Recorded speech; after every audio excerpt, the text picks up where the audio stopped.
اعوذ باللہ السمیع العلیم العظیم الحفیظ بوجہ الکریم وسلطانہ القدیم من الرجس الخبیث المخبث الشیطان اللعین الرجیم وقبیلہ ونفخہ ونفسہ وہمزہ بسم اللہ الرحمن الرحیم۔ تمام نبیوں کے سردار حضرت محمد صلی اللہ علیہ وآلہ وسلم اور تمام مذاہب کے سردار دین اسلام کے پیروکاروں، سلام علیکم، طبتم، برکتیں اور رحمتیں ہوں آپ پر۔ حضرت رحمت میں ربی آج سورۃ البینہ ہے۔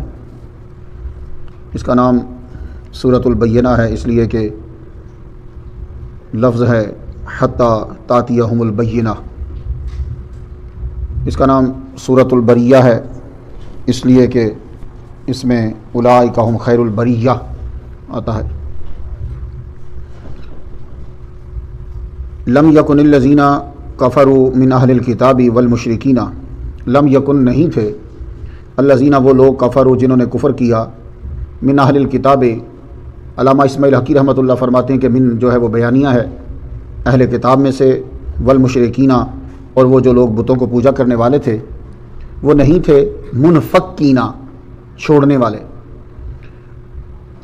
یعنی اپنے دین کو چھوڑنے والے نہیں تھے، حتیٰ تاتیہم البینہ، یہاں تک کہ ان کے پاس بینہ، معجزہ، بینہ، واضح دلیل آ گئی۔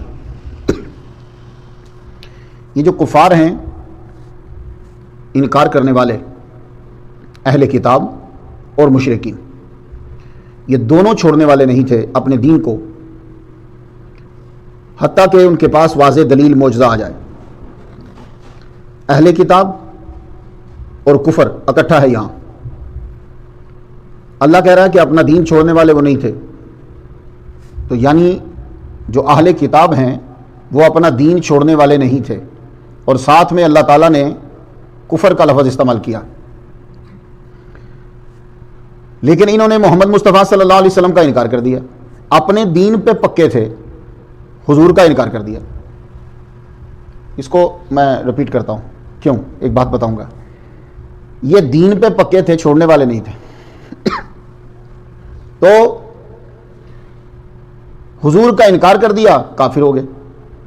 پتہ چلا کہ جو قبیلہ طریقیہ نے یہ کہا ہے کہ اہل کتاب مومن ہیں، وہ غلط ہے، کیونکہ جب اہل کتاب نہیں مانے گا محمد مصطفیٰ صلی اللہ علیہ وسلم کو تو وہ مومن نہیں ہو سکتا، اس کے ساتھ لفظ کفر آیا ہے۔ بس یہ یاد رکھیے گا، زندگی میں کبھی کام دے گا میرا جملہ۔ وجہ کیا ہے کہ جب وہ اہل کتاب ہے تو پھر کافر کیوں ہے؟ یہ کویشچن کوئی کہہ سکتا ہے آپ کو، یار آپ ہمیں کیوں کہہ رہے ہو؟ یہ وجہ یہ ہے کہ ان کی کتاب میں لکھا ہوا ہے کہ عیسیٰ علیہ السلام کے بعد جو نبی پیدا ہوگا وہ محمد مصطفیٰ صلی اللہ علیہ وسلم ہے، اور یہ لوگ اپنی پوری زندگی اس پر ایمان رکھتے تھے۔ حضرت سلمان فارسی کو کس نے بھیجا تھا کھجوروں والی زمین پر اگر یہ ایمان نہیں رکھتے تھے؟ اگر ان کو حضور کا نہیں پتا تھا اہل کتاب کو، تو وہ پادری نہیں کہا تھا نا کہ تو کھجوروں والی زمین پہ چلا جا، وہاں ایک نبی آنے والا ہے، اس کے علاوہ تمہیں سچائی بتانے والا اب کوئی نہیں ہے؟ وہ بندہ مر گیا۔ تو ان سب کی کتابوں میں تھا کہ آخری نبی محمد مصطفیٰ صلی اللہ علیہ وسلم ہیں۔ اب مشرکین کو کیسے پتا تھا؟ ان کے ساتھ رہ کے، کیونکہ جب کبھی ان کی لڑائی ہوتی تھی نا مشرکین کی اور اہل کتاب کی، تو یہ عین میدان جنگ میں دعا مانگتے تھے، اے اللہ تجھے واسطہ ہے اس نبی کا جس نے آنا ہے، ہمیں فتح عطا فرما دے۔ اللہ فرماتا ہے میں اس وجہ سے فتح دے دیتا تھا کہ یہ تیرا واسطہ مجھے دیتے تھے۔ سنیں؟ تو اہل کتاب کو پتا تھا حضور کا کہ ان کی کتابوں میں لکھا ہے، مشرکین کو پتا تھا حضور نے آنا ہے اس لیے کہ وہ آباء و اجداد سے سنتے آ رہے تھے، اور ان سے بھی سنتے تھے۔ حتیٰ تاتیہم البینہ، جب بینہ آ گیا تو انکار کر دیا۔ اب چاہیے تھا نا کہ یہ دونوں مانتے محمد مصطفیٰ صلی اللہ علیہ وسلم کو، ایک نے ہاتھ دھرمی سے انکار کر دیا، دوسرے نے معانی کو چینج کرنا شروع کر دیا، نہیں اس سے مراد یہ نہیں، اس سے مراد یہ نہیں ہے، اس سے مراد یہ نہیں ہے۔ اب بینہ کون ہے؟ اور ایک بات اور یاد رکھیے، یہ قبیلہ طریقیہ، اب یہ لوگ مصر کو فالو کر کے اہل کتاب کو مومن قرار دے رہے، حالانکہ ان کو یہ لفظ اچھا نہیں لگتا جی۔ یا آپ اگر بڑی کوشش کریں نا کہ ہم دوسروں کو مومن کہہ دیں، وہ خوش ہو جائیں گے، ان کو پتہ ہی نہیں، خوشی نہیں ہوگی۔ اس کی میں مثال دیتا ہوں۔ آپ انڈیا میں رہتے ہو، ہندو کا معنی بہت اچھا ہے، لیکسیکل میننگ ہندو کے ہوتے ہیں محبوب، بیلوڈ۔ اب آپ کسی ہندو کو بولو کہ تم مسلمان ہے، یا ہندو جو ہے وہ تمہیں کہہ دے کہ تم ہندو ہو، تمہیں اچھا نہیں لگا، حالانکہ ہندو کا معنی بڑا اچھا ہے۔ آپ فارسی پڑھیے، وہاں محبوب کے لیے لفظ ہندو استعمال ہوتا ہے، کوئی کرسچن آ رہا ہو, آپ اس کو آر یو مسلم, آگے سنو پھر جواب کیا دیتا تمہیں. تو جب وہ تمہارا نام نہیں پسند کر رہا, تم دھکے شاہی سے اسے اپنا نام دے رہے ہو مومن. تو یہ یاد رکھیے کہ مومن اور کفر اکٹھے نہیں ہو سکتا, لیکن قرآن مجید میں اہل کتاب اور کفر اکٹھا ہوا. اب آپ کہیں گے کہ یہ کوئی بندہ کہ یار یہ بڑی زیادتی ہے, ہم یہ زیادتی ختم کرنا, زیادتی نہیں ہے. جب بھی کوئی آدمی اچھی چیز کو تسلیم نہیں کرتا تو اس کو یہی کہتے ہیں. یہ آپ کے گھر میں بھی یہی اصول ہے, آپ کی کمپنی ہے تو کمپنی میں بھی یہی اصول ہے, تو جس کو اسکول ہے تو اسکول میں بھی یہی اصول ہے. تو قرآن مجید اچھائی کا منبع ہے. تو جب اچھائی آپ کو دی جا رہی ہے, آپ اچھائی لینا نہیں چاہتے, تو آپ بتائیے کیا آپ کو بہت اچھا آدمی قرار دے دیا جائے دنیا میں؟ اس کا مطلب ہے کہ آپ اپنا اصول توڑ رہے ہو. تو سیم یہی چیز ہے. تو حتیٰ کہ بینہ ان کے پاس آ گیا. اب بینہ ہے کیا؟ یہاں ذرا جملہ سن لیجیے. بینہ کا معنی موجزہ. یہ بینہ بدل ہے, اگر آپ نے گرامر پڑھی ہو تو بینہ سے بدل ہے رسول. رسول من اللہ, وہ بینہ کون ہے؟ رسول من اللہ, رسول بدل ہے. یہ بینہ اللہ کا رسول ہے, اللہ کا رسول بینہ ہے. بینہ مینز دلیل, واضح دلیل. تو یہ بینہ ہے. اب یہاں ایک جملہ عرض کر جاؤں آپ کے لیے. رسول دلیل ہے, رسول معجزہ ہے اللہ تعالیٰ کا, اللہ تعالیٰ کی وحدانیت کا, اللہ تعالیٰ کی توحید کا, اور یہ معجزہ ہے. اب ایک جملہ یاد رکھنا زندگی میں, یہ معجزہ اللہ کا نہیں ہے, یہ رسول کا ہے. کیونکہ اللہ نے اپنی توحید میں اس کو پیش نہیں کیا, رسول نے اپنی رسالت میں اسے پیش کیا ہے. میں رسول ہوں, یہ ہے دلیل. اب تم اس کی مثال بنا کے لاؤ, اگر اس کی مثال بنا لاؤ گے تو میں رسول ہی نہیں. تو یہ قرآن رسول کا معجزہ ہے, رسول اللہ کا معجزہ ہے. حتی تاتیہ البینہ رسول من اللہ, رسول معجزہ ہے اللہ کا. تو جب رسول کے معجزے کی کوئی مثل دنیا میں نہیں ہے, تو پھر جو اللہ کا معجزہ ہے رسول, اس کی مثل دنیا میں کیسی ہو جائے گی؟ یہ ہے حتی تاتیہ البینہ. تو یہ بینہ محمد مصطفیٰ صلی اللہ علیہ وسلم. اب اس بینہ کی صفت سن لیجئے. صفت موقدہ من اللہ, یہ اللہ کی طرف سے ہے. دوسری, یتلو صحفا مطہرہ. یتلو کا معنی ہوتا ہے تلاوت کرنا. اس کا معنی ریڈنگ نہیں کرتے, اس کا معنی ریسائٹنگ کرتے ہیں. بچے ہمارے اکثر بولتے ہیں he is reading the Quran. No, reciting the Quran, reciting نات. تو یہ یتلو تلاوت کرنا ہوتا ہے, بڑے احترام کے ساتھ, عزت کے ساتھ, محبت کے ساتھ, توجہ دیتے ہوئے, قواعد کا خیال رکھتے ہوئے. یتلو صحفن, صحف جمع ہے صحیفہ کی, وہ تلاوت کرتا ہے صحفن, صحیفوں کی, مطہرہ جو پاک. لفظی معنی غلط ہے, غور سے سنیے گا. اس لیے صرف ترجمہ آ جانا علامہ ہونے کی دلیل نہیں ہوتی. ایک آدمی ڈاکٹری کی ساری کتابیں پڑھ دے تو ہم تسلیم نہیں کریں گے یہ ڈاکٹر ہے, وہ تو کتابیں پڑھنے سے نہیں. اب یہاں کیا ترجمہ ہے؟ وہ تلاوت کرتا ہے صحف. صحف پلورل ہے, جمع ہے. حالانکہ قرآن مجید یہ کہتا ہے وما کنت تتلو من قبلہ من کتاب, محمد مصطفیٰ صلی اللہ علیہ وسلم نے اس سے پہلے کوئی کتاب پڑھی نہیں. تو پھر تو تضاد ہو گیا. یہ کہہ رہے ہیں یہاں ہے بینہ کہ وہ صحف کتابیں تلاوت کرتا ہے. یہاں لکھا ہے پہلے 21ویں میں کہ اس نے اس سے پہلے کوئی کتاب نہیں پڑھی. تو میرا جواب ذرا دھیان سے سننا, آپ یہ درس ہوتا ہے, جلسہ نہیں. صحف جمع ہے.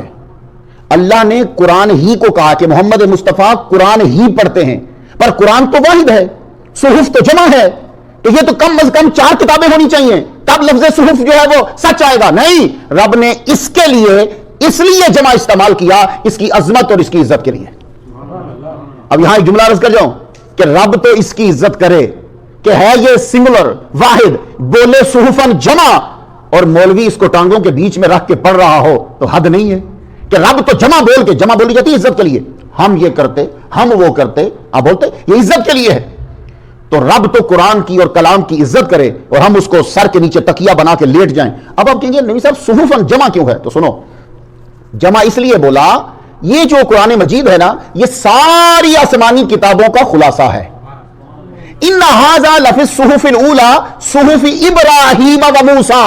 یہ باتیں صحف ابراہیم میں بھی ہیں, یہ باتیں موسیٰ کی کتاب کے اندر بھی ہیں. تو ساری باتیں جو ہیں وہ اللہ تعالیٰ نے اس قرآن مجید میں جمع کر دی. گویا کہ یہ ایک کتاب نہیں ہے, یہ صحف ہے, کتابوں کا مجموعہ ہے, یہ ساری کتابوں کا جامع ہے. آپ سمجھ آئی؟ اور آگے کہا یہ مطہرہ ہے, پاک ہے. ہم تو کہتے ہیں کہ فلاں صاحب پاک ہیں, یعنی کپڑے دھوئے ہوئے ہیں, جسم ان کا پاک ہے, تو کہ یہ بھی دھلا ہوا ہے؟ نہیں, یہ مطلب نہیں. مطلب یہ ہے نہ اس کے پہلے کوئی باطل ہے, نہ اس کے آگے باطل ہے, نہ اس کے بیچ میں باطل ہے. یہ حق ہے, حق ہے, سچ ہے, سچ ہے. یہ ہے مطہرہ کا معنی. تو پھر اس کی سمجھ بھی اسے ہی آئے گی جو پاک ہوتا ہے. جس کا دل پاک نہیں ہے نا اس کو اس کی سمجھ نہیں آ سکتی. فیہا کتب قیمہ. اب پھر ایک اور جملہ آ گیا. کتب کتاب کی جمع ہے, بکس. کتب بکس, جبکہ یہ بکس نہیں ہے, یہ تو بک ہے, دا بک ہے, دا قرآن ہے. تو کتب جمع ہے, قیمہ, اس میں کتابیں ہیں. اب یہ ترجمہ پھر نہیں بیٹھے گا کہ اس میں کتابیں ہیں, نہیں, اب ترجمہ کریں گے فیہا کتب قیمہ, اس میں معتدل صحیح درست احکامات ہیں اس کے اندر. تو یہ ہوتا ہے قرآن مجید کو سمجھنا, تو صرف ترجمے سے سمجھ میں نہیں آئے گا. وما تفرق الذین, اگلا جملہ سن لیجئے, وما تفرق الذین اوتوا الکتاب. یہ اہل کتاب جو ہیں جن کو کتاب دی گئی, یہ اہل کتاب جو ہیں ان میں فرقے نہیں بننے تھے, ان میں پھوٹ نہیں پڑنی تھی, مگر کب پڑی؟ الا من بعد ما جاءتهم البینہ, جب اللہ کا بینہ آ گیا, رسول آیا تو فرقہ واریت ہو گئی. اب یہ جملہ بہت عام ہے دنیا میں اس وقت, تو ہاٹ جملہ ہے. فرقہ واریت نہ پھیلاؤ, فرقہ واریت نہ پھیلاؤ, فرقہ واریت نہ پھیلاؤ, فرقہ واریت. یہ کیا کون رہا ہوتا ہے؟ جس نے خود پھیلائی ہے. اور فرقہ واریت نہ پھیلاؤ کا معنی کیا ہے؟ آج سارے غور سے سن لو, جا کے چیک کرنا. فرقہ واریت جو بار بار کہہ رہے ہیں نا, نہ پھیلاؤ نہ پھیلاؤ نہ پھیلاؤ, اصل میں وہ یہ کہہ رہا ہے کہ ہمارے خلاف بات نہ کرو, ہمارے خلاف بات نہ کرو, ہمارے خلاف بات نہ کرو. ہم جو کچھ کہیں تم چپ رہو. ہم ابو بکر صدیق کو گالیاں دیں تم نہ بولنا, ہم حضرت امیر معاویہ کو گالیاں دیں تم نہ بولنا, ہم ولیوں کی گستاخی کریں تم نہ بولنا, اور اگر تم بولے فرقہ واریت فرقہ واریت فرقہ, سمجھ گئے نا. تو فرقہ واریت کا ترجمہ کیا لیتے کہ ہمارے خلاف نہ بولو, ایسی بات نہ کرو جس سے ہماری تذلیل ہوتی ہے اور ہماری حقیقت واضح ہو جاتی. یہ ہے اس کا مطلب. اور یہ یاد رکھنا, یونٹی کا مطلب ہوتا ہے ایک آدمی کا ایک جگہ پہ اکٹھے ہو جانا قرآن اور حدیث کے اوپر, یہ ہے یونٹی. ایک ملین کا حدیث کے اختلاف اکٹھے ہو جانا, یہ تخریب کاری ہے, اس کو یونٹی نہیں کہتے. یاد اب پھر میں ترجمہ کرنے لگا. وما تفرق الذین اوتوا الکتاب, اوتوا الکتاب میں فرقہ واریت نہیں ہونی تھی, ان میں پھوٹ نہیں پڑنی تھی, مگر تب پڑی جب بینہ آیا. ترجمہ تمہارے سامنے ابھی کھولو, بینہ آیا تو پھوٹ پڑ گئی ان کے اندر. حالانکہ وما امروا الا لیعبدوا اللہ, ان کو حکم دیا گیا تھا کیا کہ لیعبدوا اللہ, اللہ کی عبادت کرو. کس کے ساتھ؟ مخلصین لہ الدین. بہت مشکل ترجمہ ہے اس کا, ذرا آسان کرنا پڑتا ہے. مخلصین لہ الدین, ملے اسی عقیدے پر, خالص اس عقیدے پر. کون سے عقیدے پر بھائی؟ وہ عقیدہ جو چلا آ رہا ہے ابراہیم علیہ السلام سے. حنفاء, حنفاء کا معنی ہوتا ہے حق کی طرف مائل. دین حنیفہ جو ہے, حنفیہ جو ہے اس کے اوپر مائل, یعنی ابراہیم علیہ السلام کی ملت کی طرف مائل, حق کی طرف مائل, سیدھے چلتے ہوئے حق کی طرف مائل. یہ ہے حنفاء کا معنی. حنفاء, ملت حنیفہ پہ قائم رہتے ہوئے. وَيُقِيمُ الصَّلَاةَ, نماز قائم کریں. وَيُؤْتُوا الزَّكَاةَ, زکات دیں. وَذَلِكَ دِينُ الْقَيِّمَةِ, یہی زندگی کا لایا عمل بالکل مستقیم ہے, سیدھا. تو اب آپ نے تلاش کرنا ہو تو رب نے تمہیں بتا دیا ہے کون سا دین ہے صحیح. جو حنفاء ہو وہ صحیح ہے, سیدھا ہے.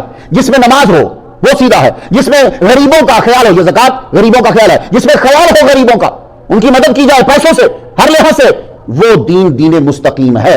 اب آپ دیکھیے, تو دین مستقیم وہی ہے جس میں یہ چیزیں ہوں, یہ یاد رکھیے گا. اب آگے دو گروپ کا ذکر کر دیا. یہ دو گروپوں میں اب آپ نے دیکھنا کہ ہم کس طرف ہیں, اور بڑھیا گروپ کون سا ہے.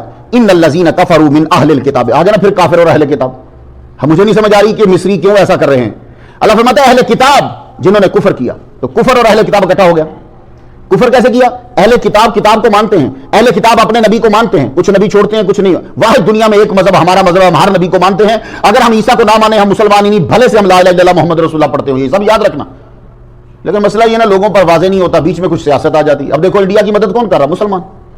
وہ ایک لڑکا اپنی گاڑی بھیج کر آکسیجن سپلائی کر رہا ہے, وہ کون ہے؟ مسلمان. جب بھی کبھی سنوارا ہے تو مسلمانوں نے سنوارا ہے, یاد رکھیے گا. کم مشکل پڑی تھی جب حیدرآباد نظام نے مدد کری تھی, کتنا سونا دے کر. مسلمان مدد کرتا ہے, اور مسلمان کو جو رہتے ہیں وہاں ان کو فخر ہے کہ ہم یہاں رہتے ہیں. اس لیے یہ سب بیچ میں کچھ اور چیزیں آ جاتی ہیں, تو غور سے سنیے گا ذرا. ان الذین کفروا من اہل الکتاب, میں اس کا ترجمہ یہ کرتا ہوں اہل کتاب میں سے جنہوں نے محمد مصطفیٰ کا انکار کیا, اس کے علاوہ باقی سب چیزیں ان کے پاس ہیں, نبی کا انکار کر رہے ہیں. والمشرکین, اور بت پرست, فی نار جہنم, یہ آگ میں جائیں گے. خالدین فیہا, ہمیشہ رہیں گے اس میں. اولئک هم شر البریہ, یہ مخلوق میں بدترین ہیں. کیوں؟ اب یہ لفظ سن کر اگر جی قرآن ہمیں برا کہہ رہا, نہیں یہ نہیں کہہ رہا. اب ایک بچہ, آپ اس کو کہتے ہو بچے صبح اٹھا کر نماز پڑھا کر, سکول جایا کر, استاد کی عزت کیا کر, لا پہ عمل کیا کر, یہ کہ چوری مت کیا کر, ہو گیا نہیں میں نے کرنا ہے, تو آپ کیا کہ بدترین آدمی ہے. تو یہی بات ہے تو اسلام کہہ رہا ہے, یہی بات ہے تو اسلام کہہ رہا ہے. ایک لفظ دے کے نہ ہم تمہیں سمجھا پائے نہ تم سمجھ پائے. بات وہی تھی. اسلام کہہ رہا ہے شراب مت پیو، ام الخبائث ہے، بنا نکاح کے مت رہو، گناہ ہے، جرم ہے، چوری مت کرو، ظلم مت کرو، دوسروں پہ قبضے مت کرو. اس کا انکار کرنے والا اسے بولے کافر. یہی ہمارا نبی کہہ رہا ہے. تو اس میں یہ بات نہیں ہے کہ اس نے کہا تو اس نے کہا. یہ وہی ہے جو لا تم اپلائی کر رہے ہو اپنے کالجز کے اندر، وہی اسلام تمہیں کہہ رہا ہے. تو ہمیشہ یہ کیوں رہیں گے بھائی؟ اگر اس کی 40 سال عمر ہے، مرنے کے بعد یہ ہمیشہ دوزخ میں کیوں رہے گا؟ اس لیے کہ اگر اس کی 2 کروڑ سال بھی عمر ہوتی تو اس کی نیت ہی نہیں تھی کہ میں اس چیز کو مانتا. یہ بات یہ اکثر آپ کو پوچھے گا وہ جی میں تو 60 سال کا دوزخ میں ہمیشہ رہوں گا. نہیں، تو ہمیشہ اس لیے رہے گا کہ تو 2 کروڑ سال بھی زندہ رہتا تو اینڈ تک تو نے یہی کرنا تھا. اس لیے وہ تیری نیت کے بنا پر تجھے وہ سزا ہمیشہ کی دی جا رہی ہے. اب آ جائیے جو بہترین مخلوق ہے. یہ آپ کے لیے جملہ ایسے سنیے گا اور یہ آپ کے علم میں، ایمان میں، محبت میں اور اضافہ فرمائے گا کہ اللہ تعالیٰ نے ہمیں بڑھا دیا. وہ کیا ہے سنیے. ان الذین آمنوا وعملوا الصالحات، اور بے شک وہ لوگ جو انہوں نے محمد مصطفیٰ صلی اللہ علیہ وسلم کا کلمہ پڑھا، وعملوا الصالحات، اور نیک عمل کرتے رہے، حضور کی اطاعت کی، قرآن کو مانا، اولئک هم الخیر البریہ، وہ تمام مخلوق میں بہترین مخلوق ہے.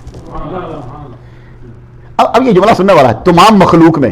تو مخلوق جانور بھی ہیں، مخلوق زمین و آسمان بھی ہیں، مخلوق سورج و چاند بھی ہیں، مخلوق فرشتے بھی ہیں. تو قرآن نے کیا کہا؟ ہم خیر البریہ، یہ جو ایمان لانے والے ہیں اور نیک عمل کرنے والے ہیں یہ سب سے بہترین مخلوق ہیں. اب آپ سن لیجیے محمد مصطفیٰ صلی اللہ علیہ وآلہ وسلم کا فرمان. پہلے سن لیجیے آپ کا فرمان سر آنکھوں پہ، سب سے افضل وہ قرآن اور پھر اس کے بعد حدیث. حضور فرماتے ہیں کہ جس کے قبضہ قدرت میں میری جان ہے اس ذات کی قسم، قیامت کے دن بندہ مومن کا جو اللہ کے نزدیک مرتبہ ہوگا وہ فرشتوں کے مرتبے سے ضرور بہت زیادہ ہوگا. تو پتہ چلا فرشتے ہم سے افضل نہیں ہیں. مومن سے فرشتے افضل نہیں ہیں. اس کے اوپر طویل گفتگو ہے، آگے درِ منصور میں سنیے. حضرت عائشہ صدیقہ رضی اللہ تعالیٰ عنہا نے پوچھا یا رسول اللہ کی مخلوق میں سب سے زیادہ مکرم کون ہے؟ تو حضور نے فرمایا تم نے یہ آیت نہیں پڑھی ان الذین آمنوا وعملوا الصالحات اولئک هم خیر البریہ؟ مثلا کہ اللہ کی مخلوق میں سب سے مکرم کون ہے؟ مومن، جو محمد مصطفیٰ صلی اللہ علیہ وآلہ وسلم پر جس نے کلمہ پڑھا ہے. اب یہ ایک بڑی لمبی بات ہے، امام راضی نے بھی اس کو بڑا بیان کیا، لیکن آپ اس پہ ڈسکس کرو، ساری تفسیروں نے کی. میں آپ کو خلاصہ سنا دیتا ہوں کہ مومن فرشتے سے کیسے افضل ہے.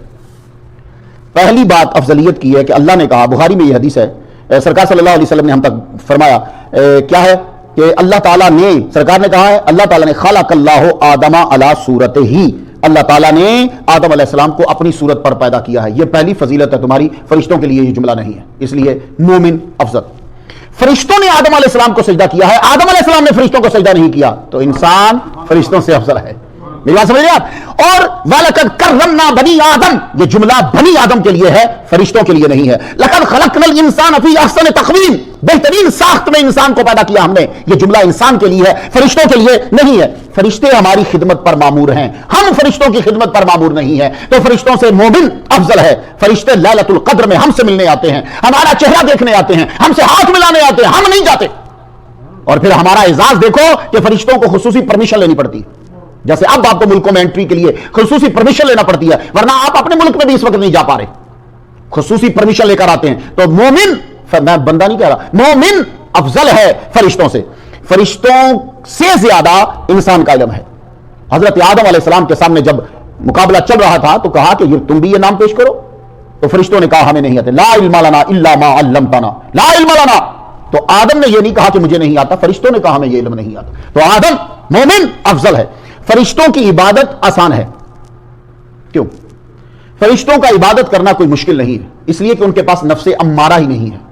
تو جس کے پاس نفس امارہ نہ ہو اس کی عبادت کرنا اس سے افضل نہیں جس کے پاس نفس امارہ ہے. آپ کا نفس آپ کو حکم دیتا ہے کہ یہ نیکی مت کر، یہ چھوڑ دے. فرشتوں کے پاس یہ ہے ہی نہیں. جب ہے ہی نہیں تو پھر یہ انسان سے افضل کیسے ہوئے؟ آپ کے پاس نفس امارہ ہے. فرشتے جو ہیں بھوک محسوس کر کے یہ روزہ رکھ ہی نہیں سکتے، اس لیے انسان افضل ہے. فرشتے بھوک لگتی ہی نہیں، چاہے وہ 3 کروڑ سال روٹی نہ کھائیں. ہمیں بھوک لگتی ہے، ہم اپنی بھوک اپنی پیاس چھوڑ کر بند کر کے اسٹاپ، ہم بھوک کو رکھیں گے، آگے جا کے روزہ افطار کرتے ہیں. اس لیے انسان افضل ہے. فرشتے گناہ سے پاک ہیں، یہ کوئی بڑی بات نہیں ہے. فرشتے گناہ سے پاک ہیں، یہ کچھ بڑی بات نہیں ہے. انسان مومن گناہ سے پاک ہوتا ہے، یہ بڑی بات ہے، اس لیے کہ شیطان اس کے ساتھ ہے اور نفس امارہ اس کے ساتھ ہے. فرشتے سو کر اٹھنے کے بعد کی عبادت کے ثواب سے محروم ہیں. یہ صرف واحد انسان ہے جو سوتا ہے پھر اپنی نیند قربان کر کے اٹھ کے رب کو سجدہ کرتا ہے. یہ صرف انسان کے پاس ہے. بھائی آپ سمجھ گئے اولئک خیر البریہ؟ تو اگر کبھی تمہیں تشریح کرنا پڑے تو یہ باتیں یاد رکھنا. آخری بات مکمل ہوئی، جزاؤہم. یہ اب اپنی جزا سن لو. نبی کا صدقہ یہ جزا مل گئی، جزاؤہم ان کی جزا عند ربہم ان کے رب کے پاس، جنات عدن دائمی جنت ہے، تجری من تحتہا الانہار اس کے نیچے نہریں ہیں، خالدین فیہا ابدا کہ یہ ہمیشہ اسی کے اندر رہیں گے۔ کیوں؟ میری یہ نیت ہے، آپ سب کی نیت ہے، یہ رب کی عطا ہے کہ ہماری 6 کروڑ سال بھی عمر ہو جائے تو ہم محمد کا کلمہ کبھی نہیں چھوڑیں گے۔ اب خالدین فیہا ابدا، لو جنت سن لو کتنی جنتیں تمہیں ملیں گی، ویسے تو یا اللہ ایک ہی بڑی کافی ہے، لیکن سورہ رحمان میں رب فرماتا ہے وَلِمَنْ خَافَ مَقَامَ رَبِّهِ جنتان، جو اپنے رب کے سامنے کھڑے ہونے سے ڈرا اس کے لیے 2 جنتیں، وَمِن دُونِهِمَا جنتان اس کے علاوہ 2 پھر اور۔ مسلمانوں کہیں قرآن پڑھو تو صحیح، پہلے تو 2 جنتیں تمہیں مل گئی، تم تراویح میں کھڑے ہوئے، کیوں کھڑے ہوئے؟ کیا ہماری انتظامیہ آپ کو پیسے دیتی نہیں بلکہ آپ سے لیتی ہے؟ آپ کیوں کھڑے ہو؟ خدا کے در سے، مالک میں تیرے سامنے کھڑا ہو گیا، اور یہ میرا کھڑا ہونا چوکیدار والا نہیں ہے، یہ میرا کھڑا ہونا بھکاری والا ہے، تیرے دروازے پہ عبادت والا ہے، مالک میں کھڑا ہو گیا۔ وَلِمَنْ خَافَ مَقَامَ رَبِّهِ جنتان، تو جو ڈرتے ہوئے کھڑا ہوا، اسے ایک ترجمہ قیامت کا بھی ہے کہ یعنی جو ڈرا ساری زندگی کو مالک کے سامنے میں کیسے کھڑا ہوگا، 2 جنتیں ہیں، وَمِن دُونِهِمَا اس کے علاوہ پھر 2 جنتیں۔ یہ 4 کیوں ہیں؟ سنو، یہ میری آنکھیں ہیں، میری آنکھوں کے پلکیں 4 ہیں، پلکوں سے میرا پوری لائن لے رہا ہوں، یہ 2 اوپر کی 2 نیچے کی، یہ 4 ہیں، اور جب آدمی روتا ہے اس کے 2 آنسو جب نکلتے ہیں تو یہ 4 پلکوں سے ٹچ کرتے ہیں، آنسو نکل کے جب گر جاتا ہے تو اللہ تعالیٰ کی طرف سے کیا ارشاد ہو جاتا ہے، یہ اس کے آنسو 4 پلکوں سے ٹچ ہوئے، اب یہ اس وقت ہی دوزخ میں جائے گا جب تھنوں میں سے دودھ نکلا ہوا واپس چلا جائے گا، تو تھنوں سے نکلا ہوا دودھ واپس نہیں جاتا، یہ بھی دوزخ میں نہیں جائے گا۔ تو تمہاری 4 پلکوں کو ٹچ کیا، اس لیے رویا کرو، نہیں روتے تو رونے والی آنکھیں بنا لیا کرو، خدا کو بڑا پسند ہے، میں اسی لیے میں منتیں کرتا ہوں، رو کیوں؟ میری بخشش کا بھی سبب تمہارے آنسو ہیں۔ رب ایک مولوی کو صرف اس لیے بخشے گا کہ تیرے اعمال تو نہیں تھے، پر میں تمہیں صرف اس لیے بخش رہا ہوں، تیری وجہ سے میرا ایک بندہ رویا تھا، میری یاد، اس کے رونے کی وجہ سے میں تجھے بخشتا ہوں، میں اس لیے بھائی اس لالچ میں ہوتا ہوں، میرے بولنے سے اگر کسی کے ایک آنسو نکل آیا میری بخشش کا سبب بن گیا کہ جو کبھی نہیں رویا تھا وہ آج میری یاد میں رویا۔ تو مسلمانوں اگلا تمہارے لیے یہ جملہ تو میں کہتا ہوں ملین بلین کیا میں قیمت لگا ہی نہیں سکتا، رضی اللہ عنہم، اللہ ان سے راضی ہوا، وارادو عنہ وہ اللہ سے راضی ہو گئے، ذالک لمن خشی ربا یہ اس کے لیے ہے جو اپنے رب سے ڈرا ہے۔ تو مسلمانوں سب سے بڑی نعمت جنت نہیں ہے، شاید سمجھ آ جائے آپ کو، سب سے بڑی نعمت جنت نہیں ہے، سب سے بڑی نعمت یہ ہے جب تم جنت میں بیٹھے ہوگے تو رب اعلان کرے گا آج میں تم سے راضی ہو گیا۔ بس یاد رکھے کبھی کوئی تم سے پوچھ بیٹھے کہ سب سے بڑی نعمت کیا ہے تو جنت نہ بول دینا، جنت تو نبی کے نوکروں کی کالونی کا نام ہے، جنت بڑی نعمت نہیں ہے، رب کی رضا بڑی نعمت ہے۔ تو مسلمانوں اس سے بڑی اور کیا خوش نصیبی ہے، تم نے روزے رکھے اور تم لوگوں نے ابھی ویٹ کر رہے ہو کہ لیلۃ القدر آ جائے، نبی کا کلمہ پڑھا، تراویح پڑھ رہے ہو، قرآن پڑھ رہے ہو، روزے رکھ رہے ہو، اسی امید پر میرا مالک ہمیں معاف کر دے گا، ہم سے راضی ہو جائے گا۔ تو رضا سب سے بڑی اس کی نعمت ہے، اللہ تعالیٰ یہ نعمت تم سب کو عطا فرمائے۔ وآخر دعوانا الحمدللہ رب العالمین۔ آج خصوصی دعائیں کرنی ہمارے عبد المنان بھائی کی فیملی کے لیے بھی، اور ہمارے یہ جو عزاد بھائی ہیں بیٹا ہے اس کی امی کے لیے خصوصی دعا کرنا ہے، اور بھی لسٹ ہوتی ہے پوری دعاؤں کی، نام یاد نہیں رہتا تو لیکن دعاؤں میں وہ سب شامل ہوتے ہیں۔ آمین۔ اللہم صلی علی سیدنا محمد و آباء محمد و آل محمد و اصحاب محمد وبارک وسلم۔